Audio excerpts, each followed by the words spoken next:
warahmatullahi wabarakatuh. Hello everyone, good morning. Welcome to BIPA class. Today I would like to teach you about teks argumentasi. Oke, di sini kita langsung saja membahas tentang pengertian teks argumentasi. Dalam Kamus Besar Bahasa Indonesia, argumentasi merupakan alasan untuk memperkuat atau menolak suatu pendapat, pendirian, atau gagasan. Teks argumentasi merupakan teks yang berisi opini penulis yang disertai alasan yang pembuktian didukung oleh fakta, disampaikan secara logis dan objektif, bertujuan untuk meyakinkan dan mempengaruhi pembaca. Adapun proses penyusunan teks argumentasi ini melalui tahapan membaca buku, melakukan penelitian, wawancara, dan lainnya. Agar isi dari teks argumentasi ini bersifat kritis dan logis, seseorang penulis teks argumentasi menyebut opini sebagai klaim dan fakta sebagai bukti. Adapun fakta dalam teks argumentasi biasanya disajikan dengan mencakup alasan, statistik, fakta yang sudah dikonfirmasi, penelitian ahli, dan dalam beberapa kasus biasa diambil dari pengalaman pribadi seseorang. Selain itu, penulis juga harus mencantumkan sumber fakta, sumber data yang berkredibel dan terpercaya. Secara umum, teks argumentasi adalah teks berisi paragraf dan memiliki tujuan untuk meyakinkan atau membujuk para pembaca agar memiliki pemikiran yang sama dengan penulis. Selanjutnya, ada tujuan teks argumentasi. Yang pertama, untuk mengungkap pandangan atau pendapat penulis. Keberagaman berpikir dalam memandang suatu permasalahan atau peristiwa diekspresikan dalam bentuk teks argumentasi untuk memengaruhi tingkah laku saat pandangan atau pendapat penulis dituangkan dalam teks yang jelas, logis, dan berdasar data. Maka, pembaca dapat menarik kesimpulan dalam berpendapat yang kemudian dapat mempengaruhi tingkah laku pembaca terhadap itu yang sedang dibahas. Yang ketiga, untuk menarik simpati pembaca, penulis dapat menarik perhatian pembaca dengan teks yang meyakinkan dan didapatkan dari penelitian.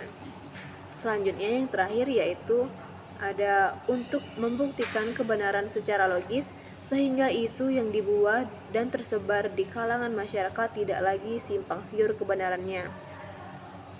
Selanjutnya yaitu ada ciri-ciri teks argumentasi. Yang pertama, mampu menunjukkan bukti dan kebenaran dari suatu isu.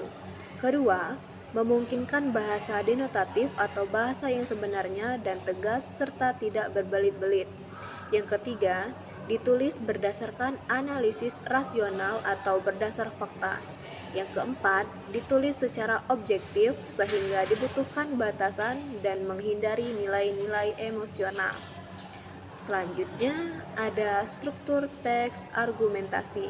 Yang pertama yaitu ada pendahuluan yang dimana pada bagian ini berisi penjelasan secara singkat dan padat mengenai isu yang dibahas dengan bahasa yang menarik dan dapat menarik perhatian pembaca. Kedua, badan argumen. Pada badan argumen berisi data dan fakta hasil riset yang ditulis dengan terstruktur dan tertata agar mudah dipahami pembaca. Yang terakhir yaitu ada kesimpulan. Pada kesimpulan ini bisa ditulis dengan menggunakan bahasa yang singkat, padat, dan jelas, dan tentu saja mengutamakan kelogisan dan penalaran yang masuk akal. Selanjutnya yaitu ada jenis teks argumen, yaitu yang pertama ada sebab akibat. Teks argumentasi sebab akibat mengarah pada akibat dari sebab sebelumnya. Tentu saja jenis teks argumentasi ini ditulis berdasarkan data yang membuat isu yang sedang dibahas itu muncul atau lahir. Yang kedua, argumentasi persamaan merupakan teks argumentatif yang ditulis dengan cara mengungkapkan prinsip persamaan sebelum mengambil kesimpulan. Yang ketiga yaitu ada argumentasi perbandingan. Pada teks argumentasi berbentuk deskripsi soal, fakta, dan data dengan cara melakukan perbandingan atau teks yang membandingkan argumentatif berdasarkan anggapan yang mencakup pengertian terkait data yang kuat atau tidak. Yang keempat ada autoritas. Teks argumentasi ini ditulis berdasarkan pendapat orang terkenal dunia atau tokoh dengan keahlian tertentu. Dan yang kelima yaitu ada kesaksian. Teks ini ditulis berdasarkan kesaksian seseorang terkait dengan isu yang diangkat dan ditulis secara deskriptif. Nah, selanjutnya di sini ada contoh teks argumentasi, yaitu judul dari contoh teks argumentasi di sini saya ambil yaitu mengenai menjaga lingkungan. Tubuh manusia tak ubahnya lingkungan hidup di sekitarnya. Tubuh sejatinya harus dirawat dan dijaga. Jika tidak, tubuh akan mudah terkena berbagai penyakit, sama seperti dalam menjaga lingkungan hidup di sekitar kita. Lingkungan sekitar sejatinya harus kita rawat dan kita jaga agar lingkungan tidak mudah rusak. Jika lingkungan di sekitar terlantar atau bahkan rusak, maka lingkungan tersebut akan membahayakan manusia itu sendiri. Maka dari itu, merawat lingkungan hidup di sekitar seperti saat merawat tubuh kita sendiri. Hal ini yang dimaksud dengan melestarikan lingkungan. Lingkungan yang sehat dan terawat mencerminkan kita sendiri yang hidup di sekitarnya. Nah, itu tadi merupakan contoh dari teks argumentasi. Selanjutnya di sini Ibu ada kata-kata sulit. Yang dimana ya itu ada kata pembaca, in English reader.